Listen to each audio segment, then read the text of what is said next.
saya akan membahas materi pertama, yaitu pengertian kutipan. Kutipan adalah kalimat pinjaman dari seorang pengarang penulis terdahulu atau seorang tokoh terkenal yang terdapat atau dimuat di dalam buku, surat kabar, majalah, dan lain sebagainya. Sementara itu, pengertian dari kutipan juga dapat diartikan sebagai pengulangan suatu kalimat terkenal yang ditandai dengan tanda kutip. Adapun fungsi kutipan untuk memperkuat pendapat ide kemukakan dalam karya ilmiah, untuk menghindari plagiarisme. Plagiarisme adalah menggunakan kata-kata atau ide seorang penulis seakan-akan tulisan sendiri tanpa menyebutkan sumber. Fungsi ketiga itu sebagai landasan teori, penjelasan suatu uraian, atau sebagai bukti untuk menunjang sebuah argumen.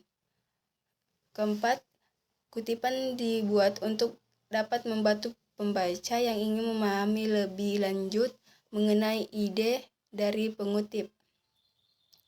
Dan kelima, penulisan kutipan untuk dapat menguatkan pengutip melalui kutipan yang dimuat dalam suatu karya ilmiahnya. Adapun jenis kutipan, kutipan langsung. Dalam penulisan kutipan langsung, penulis mengutip tulisan orang lain apa adanya tanpa mengubah isi tulisan yang dikutipnya. Pengutip ini dapat digunakan apabila penulis menganggap perlu adanya penegasan terhadap pernyataan yang penulis ungkap dalam karya ilmiahnya. Kutipan tidak langsung adalah suatu kutipan yang menyajikan gagasan orang lain dengan cara menyatakan kembali gagasan tersebut dengan kalimat atau gaya bahasa sendiri. 4. Itu cara penggunaan kutipan. Di depan muas 1983, tanda kutip 2023 perpustakaan merupakan. B. Di tengah mengenai kalimat efektif, Anton M. Mailiono mengemukakan kalimat efektif dapat dikenal dengan ciri-cirinya yang berikut: keutuhan, perpautan, permusatan, perhatian, dan keringkasan. C.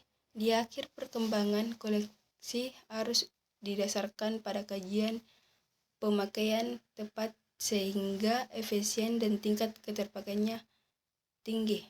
Meisel 1976, tanda kutip 1025. Baiklah, saya akan melanjutkan materi selanjutnya, yaitu ialah catatan kaki. Apa sih catatan kaki itu?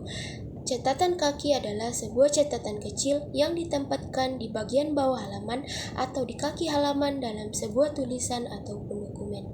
Tujuan utama dari adanya catatan kaki adalah untuk memberikan penjelasan, informasi tambahan, ataupun referensi terkait dengan teks utama yang ada di halaman tersebut tanpa mengganggu alur bacaan utama. Kedua, itu ada fungsi catatan kaki. Ada beberapa fungsi dari catatan kaki, yaitu sebagai penguat bukti, memberi informasi lanjutan, memperluas pembahasan, serta memberikan keterangan ataupun petunjuk. Nah, selanjutnya yaitu ada jenis dan cara penulisan catatan kaki. Jenis-jenis catatan kaki itu ada 5. Yang pertama ada catatan kaki lengkap. Catatan kaki lengkap adalah catatan yang memberikan detail lengkap tentang sumber atau informasi tambahan. Kedua, itu ada catatan kaki pendek. Catatan kaki pendek adalah catatan yang berisi informasi yang lebih singkat, biasanya hanya mengandung informasi esensial seperti nama penulis, judul, dan nomor halaman. Ketiga, itu ada catatan kaki dalam gaya Chicago. Dalam gaya penulisan Chicago, catatan kaki digunakan untuk merujuk pada kutipan. Keempat, itu ada catatan kaki dalam gaya APA atau American Psychological Association. Dalam gaya penulisan APA atau American Psychological Association, catatan kaki jarang digunakan. Sebagai gantinya, referensi diberikan dalam daftar pustaka di akhir dokumen. Kelima, itu ada catatan kaki dalam gaya MLA atau Modern Language Association. Gaya penulisan MLA atau Modern Language Association juga cenderung menghindari penggunaan catatan kaki. Referensi lebih sering ditemukan dalam daftar pustaka di akhir dokumen. Nah, kedua itu ada cara penulisan dari catatan kaki.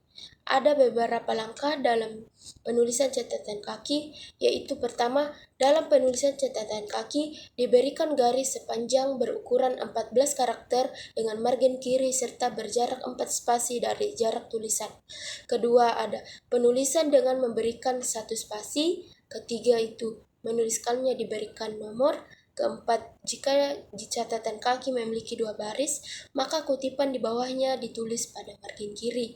Kelima, apabila terdapat 2 catatan kaki, maka yang kedua ditulis dengan memberi 1 spasi. Keenam, penulisan catatan kaki harus berada di satu halaman dengan kutipan yang ada. Ketujuh, apabila catatan kaki panjang, maka lebih baik untuk memotong teks yang ada daripada harus memotong catatan kaki. Kedelapan, semua nama penulis disebutkan pada catatan kaki. Apabila lebih dari 2 penulis, maka diberikan tulisan H, all, atau DKK. Untuk contoh catatan kaki dapat dilihat pada slide ini. Oke, baik. Materi selanjutnya itu daftar pustaka. Satu, pengertian daftar pustaka. Daftar pustaka adalah sumber yang dirujuk untuk menulis makalah akademik, artikel, jurnal internasional, buku, kritik, esai, atau jenis tulisan akademik lainnya. Kedua, yaitu fungsi daftar pustaka untuk memberikan informasi bahwa pernyataan dalam karangan itu bukan hasil pemikiran penulis sendiri, tapi hasil pemikiran orang lain yang penulis. Tiga, yaitu jenis-jenis daftar pustaka. Yang pertama adalah kelompok textbook, yang kedua adalah penulis perorangan, yang ketiga adalah kumpulan karangan beberapa penulis dengan editor, yang keempat adalah buku yang ditulis atau dibuat oleh lembaga, yang kelima adalah buku terjemahan, yang keenam adalah kelompok makalah atau informasi dari internet. Dan yang keempat adalah teknik penyusunan daftar pustaka. Ada 3, yaitu pertama, penyusunan urutan daftar pustaka berdasarkan alfabet yang secara berturut-turut dari atas ke bawah tanpa menggunakan angka 1, 2, 3, dan seterusnya. Kedua adalah bila akan digunakan 2 sumber pustaka atau lebih dengan pengarang yang sama, maka sumber dilirik dari buku yang terlebih dahulu terbit, kemudian diikuti dengan buku yang baru terbit.